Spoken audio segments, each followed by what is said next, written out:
a fun and festive appetizer for a holiday get-together this year. My sausage roll wreath will be a total party crasher. And by that, I mean a good thing. What's it called? It's gonna rock it. It's gonna be delicious. I absolutely love sausage rolls at the holidays. To me, the smell of that beautiful sausage meat with sage and rosemary just spells a holiday get-together. But as opposed to just having like a classic sausage roll you can grab off a platter, when it's the holidays, you kind of want to be able to rip something apart. So doing it as a wreath, you get to kind of break something, which is sometimes fun, I'm not gonna lie. So to get started on this sausage mixture, because I'm gonna ask you to actually make your own kind of sausage meat, I have got in a pan 2 teaspoons of butter, along with a shallot and about 50 grams of thinly sliced pancetta that I chopped up. I know, does that not smell amazing? Like shallots and any sort of like bacon-y situation, always a good thing. So I've seasoned that up with a little bit of salt and pepper, and I've cooked that off until it's a little bit softened.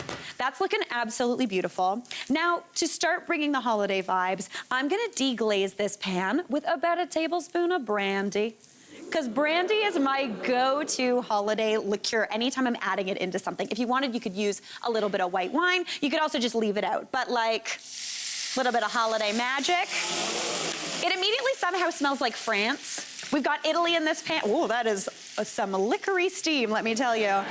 All right, so that pretty quickly boils down into nothing. So I would set that aside and I'd want that to cool completely to room temperature, because now we're gonna add in some ground pork. So I've got a bowl here with that mixture all cooled, and I wanna add in a pound of ground pork. A pound of ground pork is 454 grams for any of those metric heads out there.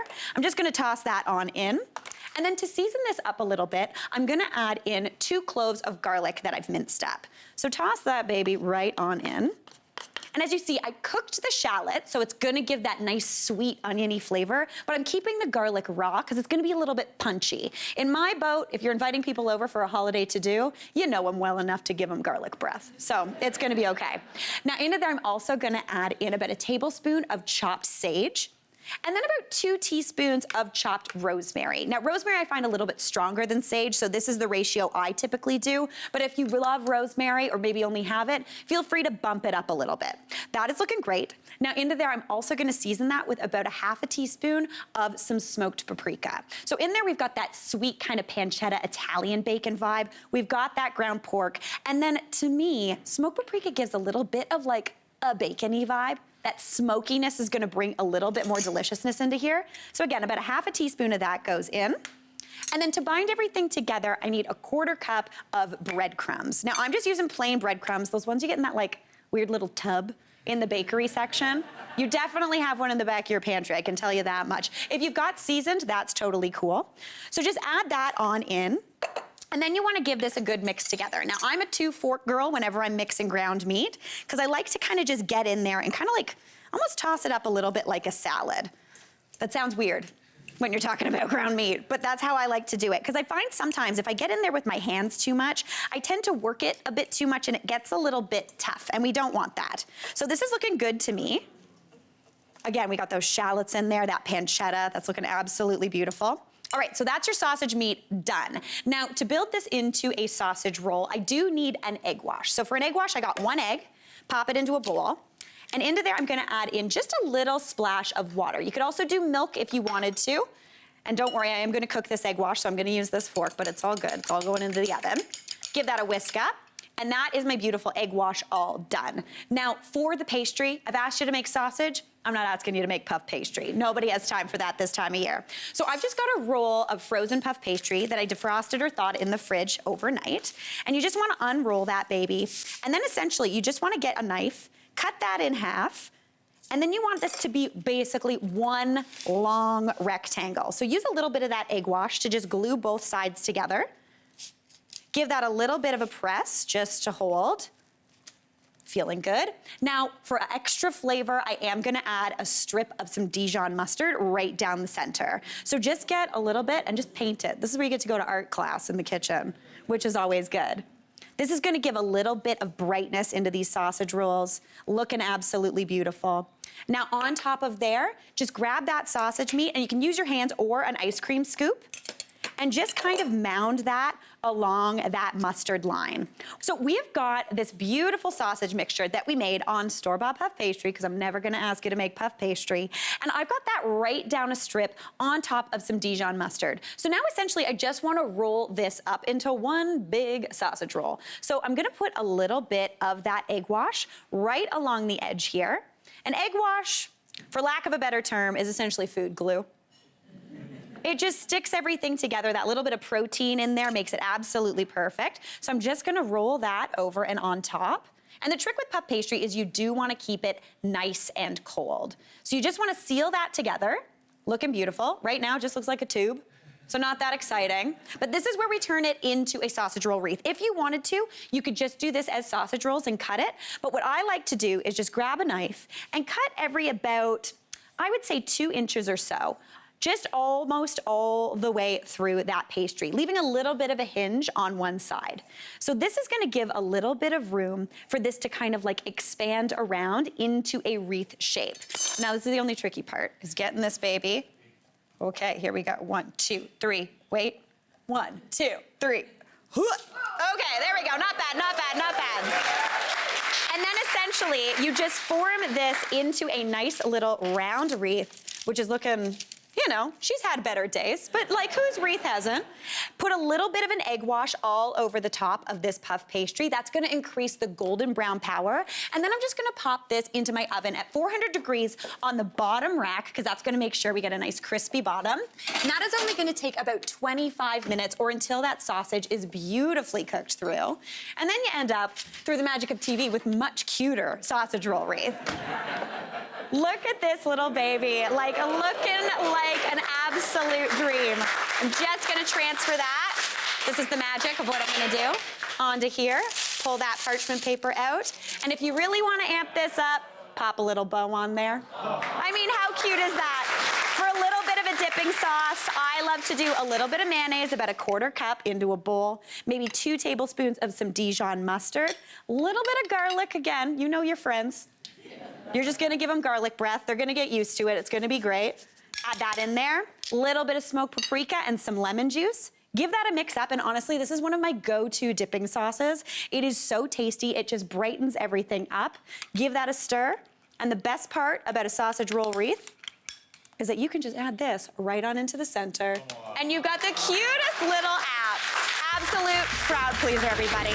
What I'm gonna do is I'm going to bake a brie, but I'm gonna serve it up with balsamic roasted grapes. I know, this sounds a little strange and a little bit wild, but honestly, roasted grapes are a total game changer. They get really sweet, they get a little bit more savory, and honestly, even if you're doing like a steak, you wanna impress your friends, do a nice steak, roast some grapes with balsamic vinegar on the side. Everyone's gonna be like, oh, are we a Michelin-starred restaurant? This is so fancy. But honestly, with this cheese, it is so good. It almost makes like little pops of jammy. Oh, so, so good. So the first thing I need to get to work on is those grapes. So you need about 4 or 5 good clusters of red grapes. I'm using red because they're a little bit sweeter than green. Green tend to have that sour pop when they're a little bit crunchier. Honestly, delicious for snacking, but the red grapes, absolutely perfect in this. So I'm just gonna transfer those onto just any sort of dish that's cute. Because honestly, I could not be bothered taking any of this out of something to put on a different platter to serve. So do it in the serving platter that you're gonna use later. So I've got those grapes, and I know, saving on mess too. I am the party queen, the PJ party queen. Very good, especially by the fire. Now onto those grapes, I'm gonna go in with a little bit of olive oil just to get those coated. That's gonna help these roast up and get a little shrivelly and poppy. It's gonna help kind of conduct heat onto the outside of those grapes, give it a little bit more flavor as well. Now onto there, I'm going in with some balsamic vinegar. You need about a tablespoon, and this is where you use the like cheapy balsamic vinegar. Save the fancy stuff that's thick and stuff for just like serving when you're not cooking it. This one's getting cooked down, so just about a tablespoon of whatever you got hanging around in your pantry is perfect. If you don't have balsamic vinegar, you could do this with sherry vinegar. You can even do this with red wine vinegar too. It would be a little sharper, but still really nice. If I did that, I'd probably put a little honey or maple syrup on here as well, just to sweeten it up. Now I'm gonna season that with a little bit of salt. Sounds strange putting salt on grapes, but it works, trust me. A little bit of pepper as well. Again, that spicy, sweet, savory kind of mix. And then into there, just to bring some holiday spice, I'm going in with some rosemary. This is the time of year that my rosemary purchasing goes way up because my rosemary tree or bush outside, she dead. So I gotta buy them. But this is my trick when I'm using rosemary. So what you actually wanna do is if you take a look at this stem, I'm not sure if you can see it. Here you can see it's nice and kind of dark brown, but up here you see it's kind of almost white or light green, kind of the color of celery. This stem here that's that lighter color, you can actually eat that. It's not overly woody, it's not gonna feel like a toothpick in your mouth. So what I'm gonna do is I'm actually gonna like pick that off, any of those like fresher stems, and any of those nice fresh looking leaves. These are the more tender leaves. They're usually around the top of the rosemary sprig. Those I'm gonna use a little bit later in the recipe, but right now I'm gonna get this nice woody chunk and just stick it into those grapes. That, as it roasts, is gonna just kind of perfume everything, make it really nice and delicious, and give you that rosemary smell and flavor all throughout. If you don't like rosemary, you could do this with sage. You could also do it with thyme if you're feeling it, but rosemary for me in the holidays, match made in heaven. Okay, that's good to go, but while those are going to be roasting, I also wanna get to work on a little accoutrement to go with them, because when I'm doing a baked brie, even if I do it in a puff pastry, I still want some bread on the side, am I right? I like a double carb. This is a single carb, but it's very good. So I've just got a baguette here that I've just thinly sliced up. You can do it on the bias, which means just on a slight angle. Makes it a little bit easier to crunch through. You know when you get them and like it's too crunchy and you can't actually bite through it? That's the only, I don't want to fight with my baguette. I just want to eat it. That's all I want. So I'm just laying these out onto a sheet pan and I'm gonna make them into little crostini. You could do this with just like classic bread, but this gives you a little bit more golden brown flavor and adds to that kind of roasty, toasty, fireside vibe. Now I wanna drizzle those with a little bit of olive oil. If you're wanting to hold back on the olive oil, you could just do this by brushing it on, put the olive oil in like a little dish and give it a brush. You could even use that like olive oil cooking spray that you can get at the grocery store or a mister, spritz it on and you are good to go. Clearly I'm not doing that and I'm going big on the oil because it's the holidays and I like it. Now, anytime I'm making crostini, which are just little toasts, little Italian toasts, I season them up. That's gonna give extra flavor. A little bit of pepper on there as well. And now these little crostini and these grapes need to go into a 450-ish degree oven for about, I'd say, 10 to 15 minutes, just until the grapes are a little bit shrivelly and those toasts are golden brown. So they just go into the same oven, dreamy, dreamy, no fuss, no muss, and we are good to go. Now, while those get to roasting, let's chat cheese. I'm very excited. I love cheese. It's always good, right? It's cheese season. This is the time of year that no matter what, I will have at least like 5 different types of cheese in my drawer in the fridge. Because you never know when someone's gonna pop by and there's gonna be a cheese emergency. Now, Brie or camembert would be delicious here. You're just looking for a cheese that's in a wheel and that nice, soft, kind of ripe cheese. And what I'm gonna do is I wanna give this flavor. Now, typically, if you're doing a baked brie, you'll spoon some jam on there, something kind of sweet. But I wanted to go a little bit savory to kind of counteract the sweetness in those grapes. So I've got that brie, and I'm just gonna get a little paring knife, and I'm just gonna cut a few little slits in the top of it. Now, the thing about this dish, you could do this with the cheapy wheel of brie, you could use the fancy wheel of brie, but again, save that money. Just use the cheapie. You're baking it. It's gonna get oozy and delicious no matter what. I'm just cutting those slits in the top. And what I'm gonna do is I'm gonna actually infuse this with some garlic and those little bits of rosemary. So I've just got a clove of garlic here, and I just wanna thinly slice that, really, really nice and thin. And I feel like some people are already picking up what I'm putting down here. What you're gonna do is you're gonna get those little pieces of garlic and just kinda put them into those little bits. That's gonna roast up. I know. Does it take a little bit of work? Yes, but honestly, that and those little bits of that rosemary right in, that's gonna just infuse right on into there. Wait, let's get that one in. Obviously, you'd keep going with this just until all those slits are good to go. You could also chop up the garlic nice and fine, but I like this. You get a little garlic chip. It roasts down, gets nice and sweet. And just like with anything, if you are roasting garlic in a bigger form, it actually stays sweeter. It's not gonna get peppery. It's not gonna be too punchy. So just get those all full and good to go. Season that up with a little bit of pepper. You could put salt on there if you wanted to. And again, if you wanted it a bit sweeter, a little drizzle of honey or maple syrup on there would be a dream. I'm gonna add a tiny bit of oil. Brie is fatty, but this oil is gonna help with that garlic, make sure it doesn't burn. So just drizzle that right over the top. And now what you wanna do after that 10 to 15 minutes are up with that beautiful, beautiful grape situation that's going on, is you wanna nestle this brie right into that dish. So we've got the brie ready to go. Those grapes have cooked down. See how nice and juicy they look? If you can see in there, wait, can we see? Let's see, oh yeah, there you go, there's the shot. What I'm gonna do is I'm gonna grab that Brie, nestle it right on in the middle, pop that back in, and I wanna drop the temperature on that down to about 350. That's so that Brie doesn't explode, it doesn't get too kind of cooked, it's just gonna get oozy, the garlic is gonna get beautiful. That needs about 10 to 15 minutes and you are good to go. Now we've got these crostini ready, they are warm, they are golden brown, they are crunchy, like dream toast right there. Now, what, right? It is perfect. I'm very excited about it. Yes. But one thing that will make this more perfect, which I'm very excited about, is just get another clove of garlic, cut a little edge off of this garlic, and what you're gonna do with that cut edge is you're just gonna rub it onto these little toasts. This is gonna give you like fancy garlic bread flavor. It's just gonna be the lightest garlic flavor. It's gonna be delicious, it's gonna be soft, it's gonna go perfect with that Brie, with those grapes. We're gonna put it all together when we come back. Y'all, I am so excited. We are channeling cozy fireside vibes today.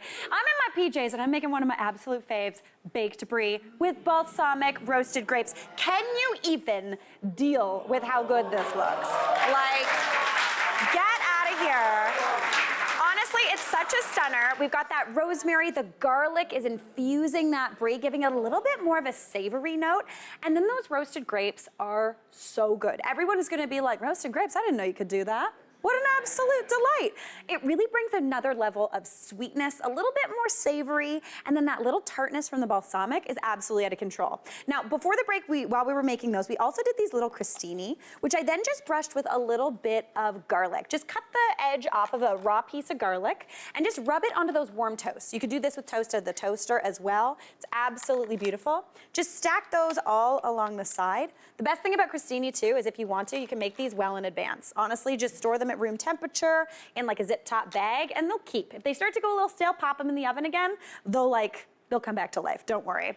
All right, that looks amazing. Now we've got juicy and kind of jammy with those beautiful grapes. We've got that amazing cheese that's gonna be like melty and creamy, but I like a little bit of crunch. Yes, I've got the crostini, but I've also got some chopped up pistachios here, and I'm just gonna scatter those. That's gonna be the red and green, you know? Right on top. Just for that added little texture. If you don't do nuts, feel free to leave them off. You could even do this with pecans if you're feeling it. That would be absolutely beautiful. Trying to think of what else I'd put on here. Honestly, anything. I would eat this out of this bowl, sitting on the couch. Absolutely happy. But just serve it up, maybe a little bit extra pepper on there too. And then wait, I'll get to dig in. This is the best part. Okay, so I've got a little toast, and you just get right into that melty, ooey, gooey Brie.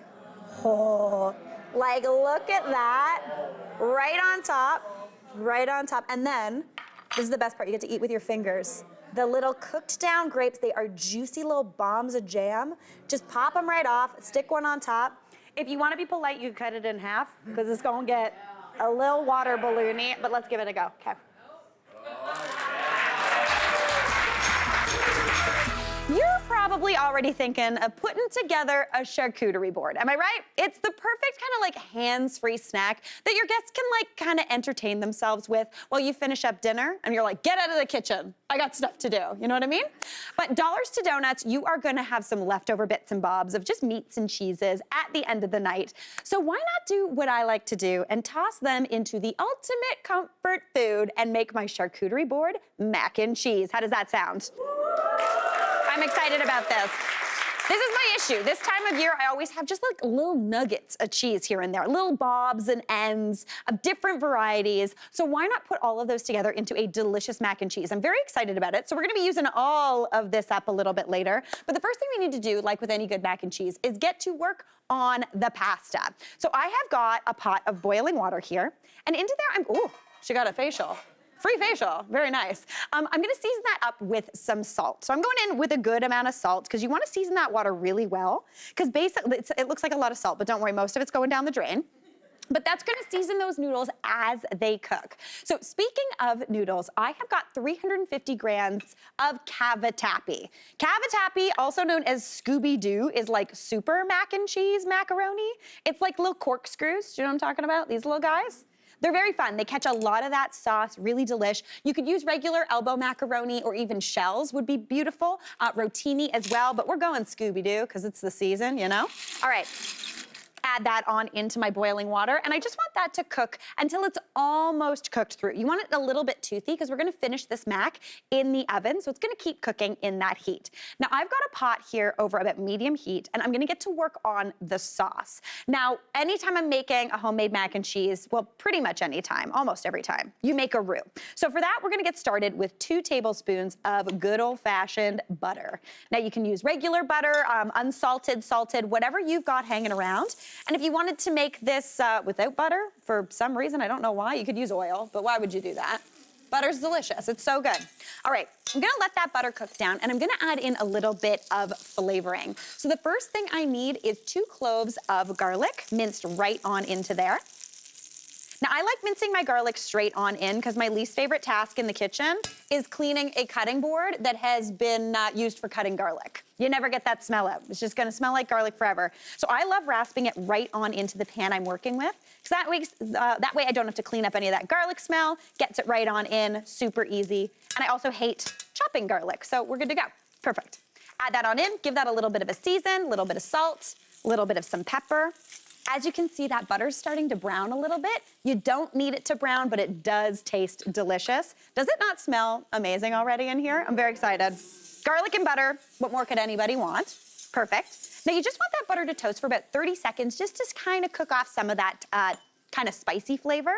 But into there, I'm going in with 2 tablespoons of all-purpose flour. This is what makes that roux. Roux is just flour and fat mixed together. So just scatter that on top.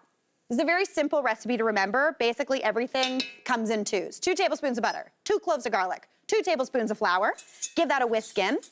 And you do want to let that flour toast for about 30 seconds to a minute, just until it looks a little bit golden brown, kind of like a natural blonde, not a bottle blonde.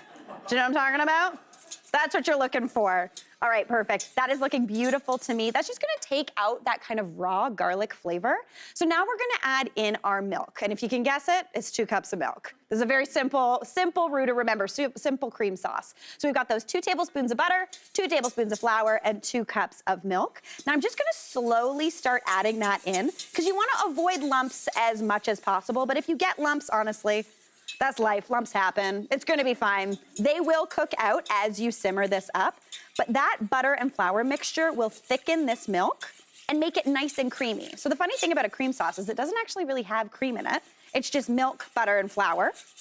That flour is gonna hydrate, it's gonna balloon up and give you the nicest, most beautiful texture. Now, once that's doing its thing and it's come up to a simmer, it's gonna be a little bit thick. So I'm gonna set this aside because I got a swap right here. Looking beautiful. Yeah, already, oh my gosh, delicious. Not much looks like it's changed, but boy, oh geez, look at this texture. Give it a little bit, look at how creamy that is. Absolutely beautiful. Now, I'm not gonna lie, I forgot to put my pocket nutmeg in my pocket and transfer it from my coat, because my winter coat always has nutmeg, because we are in the time of eggnog emergencies. You never know when something's gonna happen. So I've got my nutmeg here, and I love adding nutmeg into a cream sauce. It gives the nicest, lightest flavor, kind of a little bit of lemoniness. So I'm going in with just a pinch of nutmeg in there. Gonna be absolutely beautiful. Give that a whisk. And then for me, anytime I have a charcuterie board, and really anytime I'm making a mac and cheese with a cream sauce, I like to add in a little bit of mustard just for a bit of a pop. So I want about 2 to 3 teaspoons of mustard. I'm using Dijon. You could do a grainy Dijon if you got that, if you're fancy with your charcuterie board. But whatever you're feeling, pop it in. Perfect. Give that a little bit of a whisk together.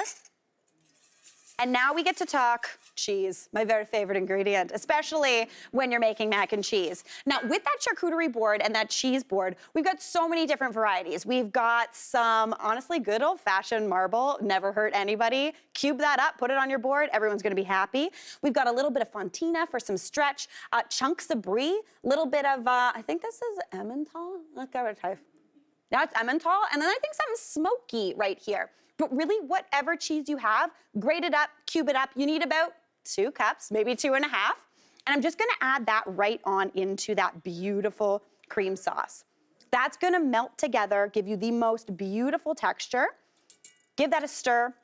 I'm gonna let that slowly just melt and come together. While that cheese melts though, I'm gonna get to work on a topping for this mac and cheese. Because anytime I'm doing a mac and cheese, I like a little bit of texture on the top, especially if I'm doing a baked one. So the first thing I need is about 6 slices of bread. Baguette, whatever you had on that cheese board. If it's a little stale, even better, because it's gonna absorb some stuff. So I'm just gonna give those a little bit of a chop. You could also tear them. You just want them in nice bite-sized pieces. So I'm just gonna add that right on into, or actually no, I'm setting this aside. Don't listen to me. Listen to the recipe, which is online. All right, give that a nice chop up. Perfect, and now I'm gonna make essentially kind of like, almost like a French toasty vibe. So I'm going into a bowl with an egg, and then 2 tablespoons of milk. This is gonna give you a little bit, almost like a bread pudding situation on top of that mac and cheese. Gives you the best of both worlds. You get your bread and your pasta all in one. So going in with about 2 tablespoons of milk. You could also use cream, whatever you got hanging around. And then I'm just gonna start adding in that cubed bread. This is, again, kind of like a French toast or a bread pudding. That bread is gonna absorb all of that delicious egg mixture and make it just nice. It's gonna bring it back from being crusty and stale bread that's been sitting out for your guests to pick over for like 6 hours, you know what I mean? This is one of the ones where you're like, okay, who didn't touch what? We're gonna use that bread tonight. All right, give that a nice chop up. And if you don't have baguette, you could do this with any sort of bread you've got hanging around, a little bit of sourdough left over, even something you're gonna use for stuffing, maybe for the big night would be beautiful. But obviously mac and cheese isn't anything without extra cheese. So I'm going to grab a grater and grate about half a cup of cheese. I'm gonna go with, is anybody mad if I do the marble? No, we're into the marble? Okay, people are giving me head shakes. I'm going in with the marble. So I want about half a cup of that grated marbled cheese. Just for the top, that's gonna give you nice, beautiful little kind of color, a little bit of stretch. If you wanted to as well, you could cube this up, put some brie on there, be a little fancy. I'm gonna season that with some salt and pepper, give that a toss. My noodles are looking good, that sauce is looking cheesy. When we come back, we're gonna put this all together. Now, before the break, we made this beautiful cream sauce. I added in pretty much any cheese I had hanging around, and I saved the best part for while y'all are here. You get to stir in all of that beautiful cheese. It's stringy, it's rich. We've got brie, a little bit of fontina. I stuck some marble in there because I'm never mad at some marbled cheese. A little bit of something smoked Gouda. This is gonna be absolutely beautiful, but literally any cheese you have hanging around, chuck it in here. It's gonna be amazing. It's gonna make the mac and cheese that much better. Totally delish. Now, I am gonna switch to a spatula because I'm gonna start mixing in more kind of substantial things into this beautiful sauce. Now, when I'm doing a charcuterie board, yes, there's cheese on it, but there's also often what my husband probably kind of grossly calls sweaty meats. You know what I'm talking about? Deli meats. They're kind of like, they're delicious, they're spicy, they get a little kind of sweaty if you leave them out for a little bit long. But we've just got some salami here, just some mild Genoa and spicy Genoa. If you wanted, you could also do some prosciutto, really whatever you've got. I've got mine shaved, but if you had it bigger, or even if you just had like whole kind of salamis, you could cut that up into nice dice. Basically, you just want about a cup. So I'm gonna give this a nice little thin slice just to get nice bite-sized pieces. And this is where you get to, again, add in whatever you've got hanging around your fridge drawer, that cheese drawer that gets up so full this time of year. I'm adding in 2 cups of meat, but that's because that's what I had left over. So you do whatever you want. Add as much meats or cheese as you want. It's gonna be delicious. So I'm gonna go in with all of this beautiful salami. It's gonna bring some spice. It's gonna bring some deliciousness. And I switched to the spatula because if I were to start mixing this with that whisk, all that meat would end up in what I like to call whisk jail. Do you know what I'm talking about?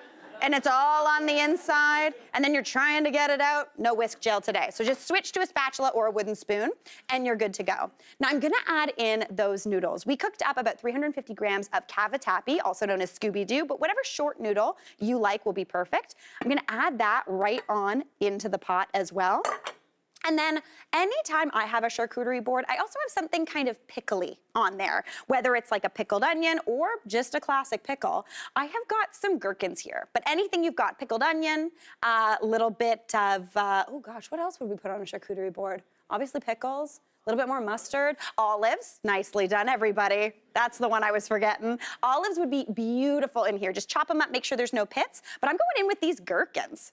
That little bit of that brightness is gonna just brighten this up and make it so it's a little easier to eat more mac and cheese. Because anytime you're eating something this rich, you do want something to kind of cut through there. So that is looking, oh my gosh, and smelling so good. I'm very excited. So I'm gonna turn the heat off, and I just wanna transfer this into a greased casserole dish. So I've got one right here. This is the hard part. Doing this by myself, let's do it like this.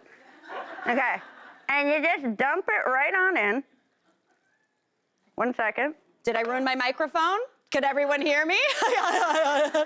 Okay, we're good.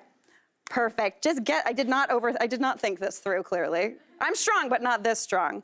Perfect. That is looking absolutely beautiful. Smooth that out on top. You've got all those meats, all those cheeses. And then you can't forget about that beautiful bread topping that we made.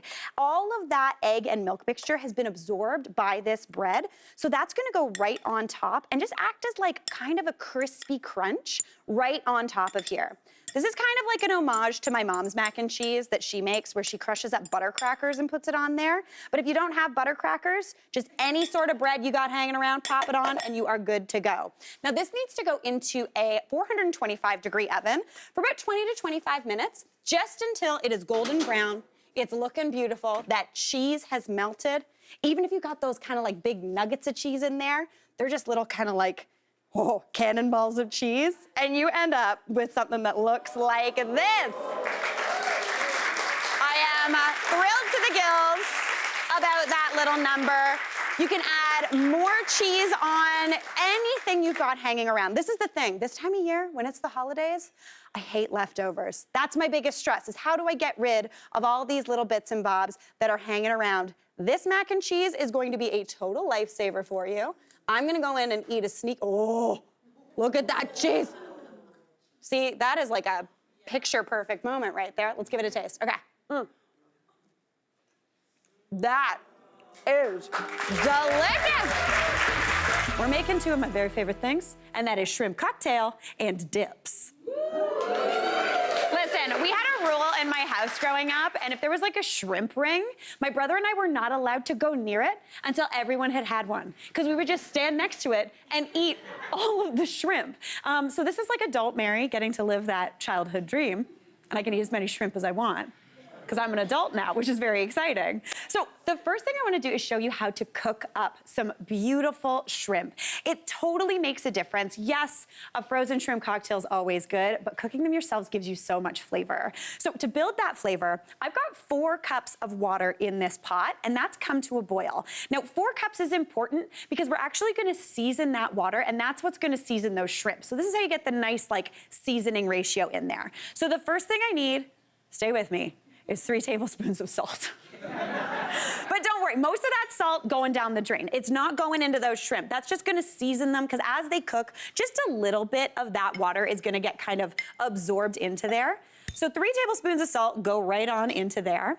And now this is kind of strange, but I'm gonna add in 2 tablespoons of sugar. It's not gonna make them taste sweet. It's just gonna give them a really nice kind of seasoning situation. So 2 tablespoons of sugar go right on in there. And then for a little bit of extra seasoning, I like to add in celery salt. If anybody's like a Caesar haver this time of year, you've got some celery salt in your pantry. Just 2 teaspoons of that into here is gonna bring a nice kind of herbiness into that mixture. It's gonna be really, really nice. Now into there, I also wanna add something bright. So I've got a lemon here that I've just cut in half, and I'm gonna add in the juice of both halves straight on into that pot. We can tell I'm right-hand dominant, because I cannot squeeze in my left hand. And I'm actually gonna add all of those rinds right on in. Just the whole peel and everything. That's gonna bring a little bit of extra brightness, a little bit of like grown-up flavor, and it's gonna be amazing.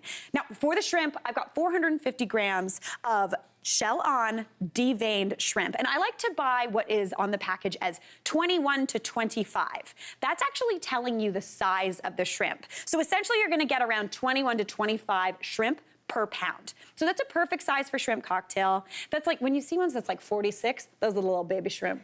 They're delicious, not great for shrimp cocktail. So I'm gonna add these babies right on into this pot, and shrimp cook up super quick. That is only gonna take about 1.5 to 2 minutes. You just wanna cook them until they're pink and plump. So while those do their thing, I'm gonna get to work on that first sauce. So the first sauce is a classic cocktail sauce. For that, you need 1/2 cup of ketchup. I love ketchup. My mom made mac and cheese last night, and I ate a lot of ketchup last night. It was a very good thing. So just about, we're almost to the end of the bottle. Clearly, we really like ketchup on this show. 1/2 cup of ketchup into the bowl. And then we're gonna season that up. So the first thing I need is 2 to 3 tablespoons of prepared horseradish. This is really nice and vinegary. It's bright, it's a little peppery. All radishes have a little bit of heat to them, and horseradish definitely does. I like mine nice and spicy, so I'm going for 3 of those tablespoons. Now I'm also gonna add in the zest and juice of half of a lemon. So just add that on in. If you just wanted the zest, that would be delicious too. The juice brings a little bit of brightness, but the zest gives you that like classic lemon flavor without like too much of a hit. And that half of a juice is just gonna brighten everything up and make it a little bit more saucy. So add that on in too. And then the classic flavoring, a little bit of this stuff. It's Worcestershire. This one, you know it. It's in your pantry for sure. I'm gonna add in just about a teaspoon or 2 of that. That's gonna give a really nice kind of round umami flavor. And then I like a little bit of heat, so I'm going in with the classic like vinegary, this hot sauce. You know the hot sauce. Add that in, just a few dashes, looking good. Season that up with a little bit of salt. You can go in with pepper too. Give that a mix up. And that is a classic cocktail sauce all done. It looks beautiful. You see those little flecks of that horseradish in there. So good. Very exciting. Now over here, we have got these shrimp and they are perfect. They are pink, they are plump. So I've just got a little, this is called a spider for anybody knowing. It's not spooky, it's just a spider. You could also use a fine mesh sieve, but anytime you're cooking shrimp, you wanna stop that process immediately. So just grab those out of that hot water and pop them into an ice bath. That's gonna halt that cooking process, give you nice, plump, beautiful shrimp, and they're gonna be absolutely delicious. So you can strain them or do it just like this. Pop those babies in. Once those are cooled completely, dry them off, and you got some delicious shrimp on your hands. Now, really quickly, I'm gonna show you another sauce because I can never say no to sauce. So the first thing I need for this one is I'm basically making like an aioli. So I need 4 cloves of garlic.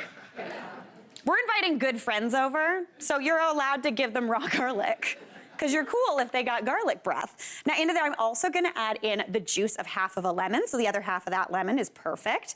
And this is gonna kind of pull back on that like spicy garlic flavor. It's almost gonna pickle it. Now, did I get pips in there? Yes, but I'll pick around them. You watch out for those. Now, for the creaminess, I need about half a cup of mayonnaise. Just pop that on in. For a little bit of brightness, a little bit of Dijon, just about half a teaspoon is perfect. Give that a mix up. And then I want some herbs in there as well. So for the herbs, I'm gonna add in some parsley, some chives, because I love a chive, and then you can also do a bit of tarragon if you're feeling like it, but any sort of fine herbs. Steer clear of like rosemary. That's gonna be a little bit too woody. Shrimp are really delicate, so I'm just gonna pop that in. You want about a 1/4 cup of those. Give that a stir, and then, my friends, you've got shrimp cocktail. Because, and if you really want to make it look like a cocktail and go very Mary Berg, you gotta get a martini glass that has never seen gin or vodka. It is only made for shrimp cocktail. Pop a little bit of that sauce right on in, obviously lined with a lettuce leaf. To again, go pure Mary Berg on Christmas Day. Maybe a little bit of that cocktail sauce in this one. And then this is how you serve. This is how you feel like a businessman in the 80s. You put a little bit of those shrimps right on the outside of that martini glass. Serve that up and everyone's gonna be like, have you lost it? And you'll be like, no, it's amazing. Oh my gosh, I love shrimp so much. Those look so retro and cute. Over the holiday season, I am always looking for new tasty little apps to serve, whether they're for like a big holiday to do or just a cozy night at home with a snacky dinner, my personal fave type of dinner.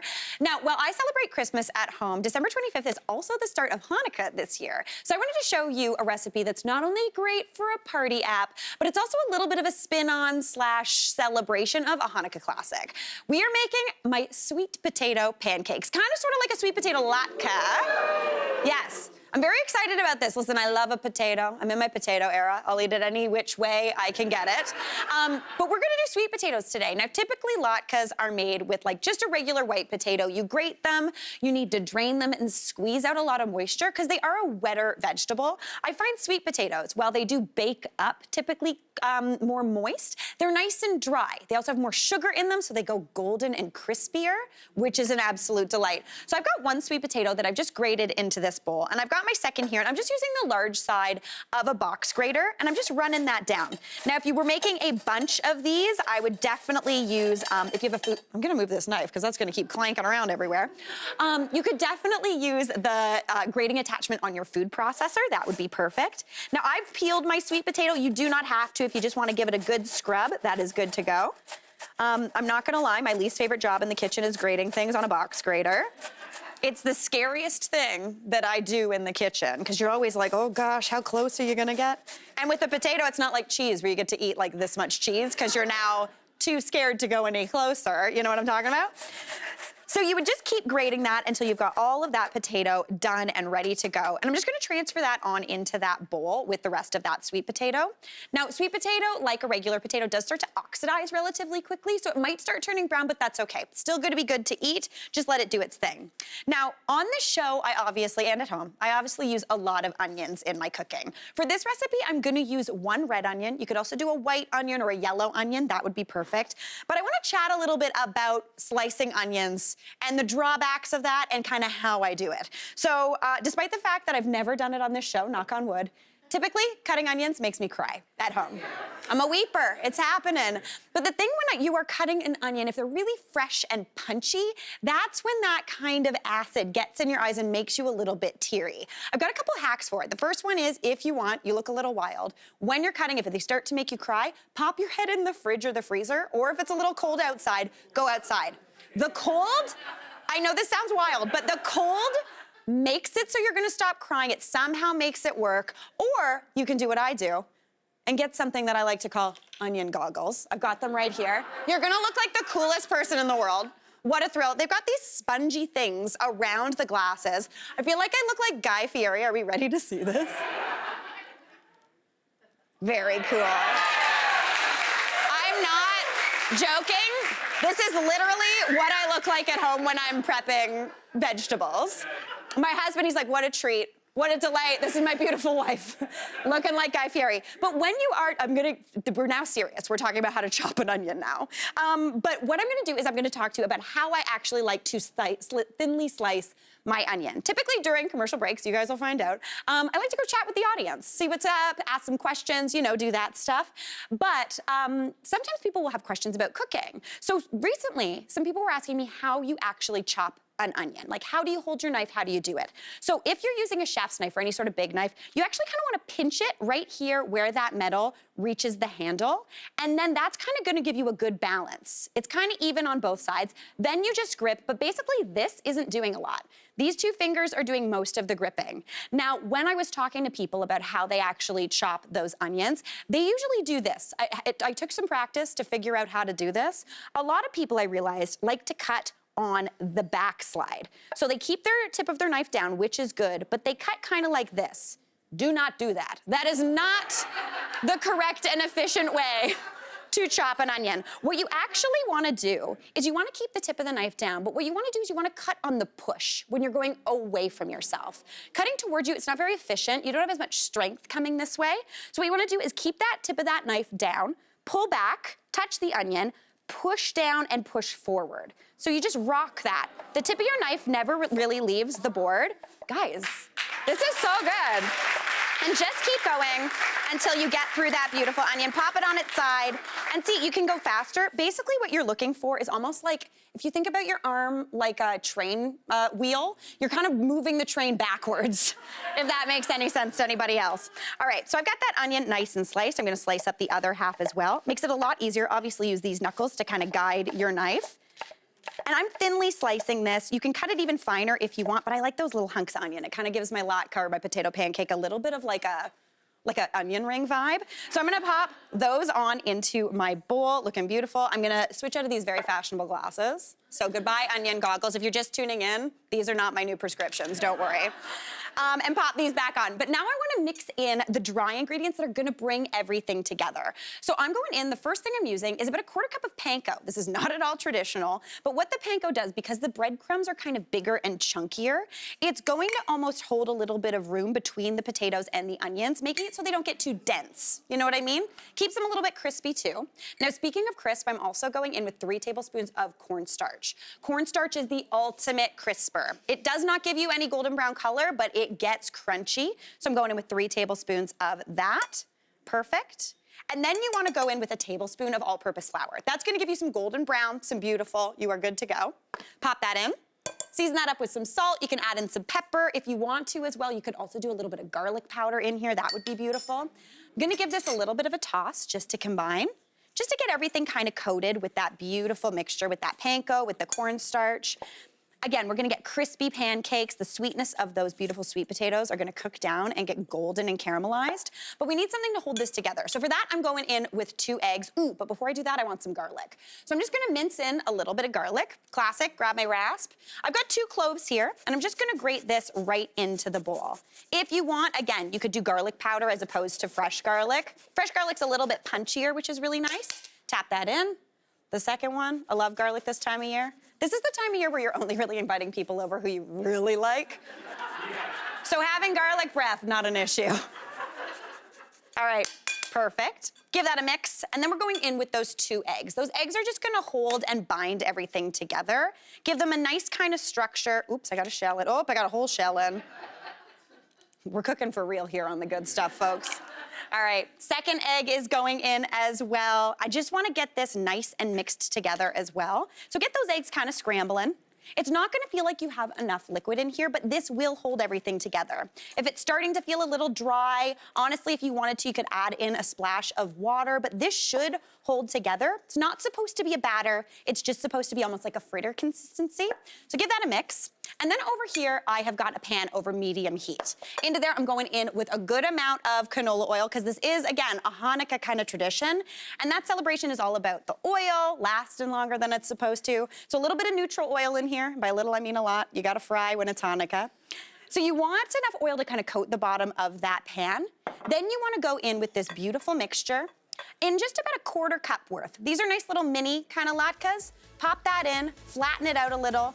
Let those fry up about 2 to 3 minutes per side. I'm gonna keep cooking these. We're gonna take a break, but we'll be right back and we're gonna dig in. I am making my sweet potato pancakes. They're basically like little sweet potato latkes, and I'm very, very excited about them. So I have been keeping these little babies warm in the oven, just a low oven at 200 degrees, just while I finished up frying the rest of those little pancakes. So I'm just gonna get these on out of this oil and transfer them on to a rack-lined sheet pan. When you do a rack-lined sheet pan, this is perfect, because it's gonna keep that crispiness on the bottom, as opposed to making them kind of like sweaty and sad. We don't want that. Like me after the gym. We don't want that at all. We want crispy little pancakes. All right, that is looking perfect. So just transfer those to the side. I'm just gonna move this little hot pan, and we are good to go. Now, as soon as those come off the heat, what you wanna do is season those with a little bit of salt. While they're warm, that's gonna keep that salt sticking on there. There's still a little residual oil, so it's gonna stay on. You know when you get fries from like a fast food place, and you can tell if they salted them while they were still hot? What a delight. I can tell when they have not been hot. So, so good. Now, when I'm serving these, whether it is for a classic holiday party, even like a snacky dinner, or like a Hanukkah situation, I like to almost do it like a smorgasbord, like a platter, so everyone can kind of pick and choose what they're feeling. So I'm gonna transfer these little crispy, crunchy sweet potato latkes right on to just like a cutting board, any sort of cute charcuterie board. It's almost like we're building kind of like a DIY little latke station, which I absolutely love. So I'm gonna do a couple piles all around. Don't worry, I got really good hands that are good with heat. Pop those right down, just giving those nice little crispinesses. So, so good. And then what you do is you pop on any sort of accoutrement that you like on your pancakes, your potato pancakes, your sweet potato pancakes. So I have got some dill, some finely chopped chives, a little bit of crunchy sea salt, which is a delight. I also have some finely minced onion. If you're a little bit more on the savory side, some capers, maybe a little bit of some smoked salmon kind of rosettes around. See, this is a great thing also to do for breakfast. It's so, so tasty. Really, really wonderful. But then if you are someone who maybe prefers a sweeter side, you can put out the classic applesauce, a little bit of sour cream, and you are in for an absolute treat. Honestly, this is like my favorite thing in the world. I'm gonna make one and eat it because you can't stop me. This is my favorite part of the day. So get one of those, little bit, I'm a savory gal, little bit of sour cream on there, couple of those capers maybe. a little bit of some smoked salmon.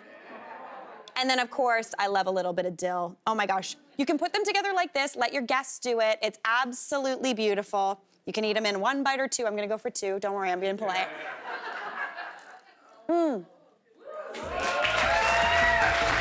So we're starting off with my cheddar chive cheese ball with butter-baked saltines. What? This sounds confusing. It sounds interesting, but it's totally delicious. A cheese ball and cheese and crackers. Yep. Totally classic. Reminds me of Christmas Eve at my Aunt Kathy's. Oh my gosh, I love Aunt Kathy. First thing I would go for. Yeah. I don't even know Aunt Kathy, and I love her already. Gotta love her. Yeah, that's perfect. So for this cheese ball, it's super simple to throw together. Andrea, I'm gonna put you on the hardware duty. I get the tools. You get the tools. Amazing. Okay. So I'm gonna get you to beat up 1 cup of brick-style cream cheese. Okay. Ooh, here we go. Can we figure out the tool? Wait, nailed it? Yes. Nailed it. Perfect. There Oh, we there we go. go. There we go. Yeah. We got it. I did it. I did Yes. We're food professionals. It's fine. Totally are. All right, now into that cream cheese, I'm gonna add in 1.5 cups of grated cheddar. Beautiful. I love that. Add that in. Could you use white cheddar? You totally could. Okay. You could use any cheese you want, but I'm a classic orange cheddar gal. Got it. Now, we'll turn that off while I add these so we don't have any spray back. Oh, I'm turning it. Oh, there we go. There you go. All right, it feels like we've already started the party. I know. Here with Andrea. Whenever Becca. there's a tool involved, you know. You never know. sorry. Okay, so you're gonna stick to like the software. There you go. Okay. So I'm gonna add in about 1/2 teaspoon of a Worcester sauce. How do you say it, Andrea? What's that? Their sauce. What's that? Their sauce. I like that. You know, the stuff you put in a Caesar. It's absolutely delicious. And around this side of this time of year, it brings just like holiday kind of vibes to me. It's savory, it's delicious. Now, to flavor this up even more, I'm gonna add about 1/4 teaspoon of some garlic powder. Ooh, I love that. Yeah, I love a garlic powder. It gives you like roasted garlic flavor Caramelized garlicky. Yes. Yeah, I love that. And you didn't have to do anything. You just had to open a jar, which is perfect. So underrated as I know. spice, yeah. Another underrated spice, in my opinion, a little bit of smoked paprika. This is like the bacon of your spice cupboard. Yes, it is. It's giving you that little bit of smokiness, a little bit of color, just 1/4 teaspoon of that as well. Perfection. All right. Now, Andrea. Yeah? I know you like things spicy. I do. Okay, so we're going in with some hot sauce. Love it. You can add to your taste whatever you'd like. I'm gonna go in with look at that. A little zhuzh. A little zhuzh, just a little drib. Is this like a vinegar-based hot sauce? This is, you know what? It's not. It's more of the cayenne pepper style hot Okay. sauce. But you can use any sort of hot sauce you like. Love it. And then I promised chives, so we're adding in about 1 tablespoon of some chives, because you gotta have some green. Just a hit of freshness. Just a hit, just a You know, tablespoon. to say you had your greens that day and not just a whole pile of cheese. Not just a ball of cheese, exactly. All right, so now I'm gonna do the hardest part of this recipe, and that is getting a piece of plastic wrap off of the roll. All right, that is the hardest part. Okay, you do you. I'm gonna ask you, we gotta make it into a ball. Oh, Let's do it. actually, that went really well. Amazing. That has never happened in the history of my life. Okay, perfect.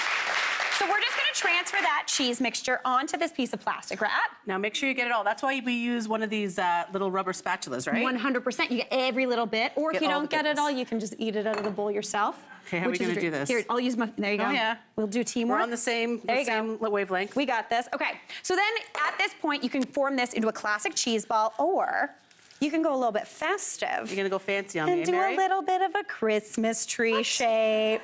So I you love just do, that. I know this is cheesy, I know it's cheesy, but I'm making a cheese ball. Yes. So it's fine, we're allowed, right? Yeah, cheese ball is my total personality. I really. agree. Yeah. That's why you're here right now. I love it. All right, would you pop that in the fridge for me? I will, yeah. Okay, perfect. And with that cheese ball, I promised you butter-baked saltines. So Andrea, you grab the one that's out of there. It's set up, nice and firm. We also scattered some chives on there to give it a bit of a green vibe. So pop that just over there. Ooh. Very cute. Look at and right that. over here, we have, this is my like Yeah. sneaky hack anytime someone's stopping by last minute. I just get a sleeve of saltines, I top them in butter, and I bake them in the oven for about 8 minutes. And you get these like golden brown, crispy saltines. This is brilliant. I know, they're so good. Everyone will be like, what are those? Where'd you get them? Little do they know, you made them with those kind of stale saltines hanging out in your pantry. Hey, Mary here. What did you think? Drop your comments below, and don't forget to like and subscribe for more of the good stuff.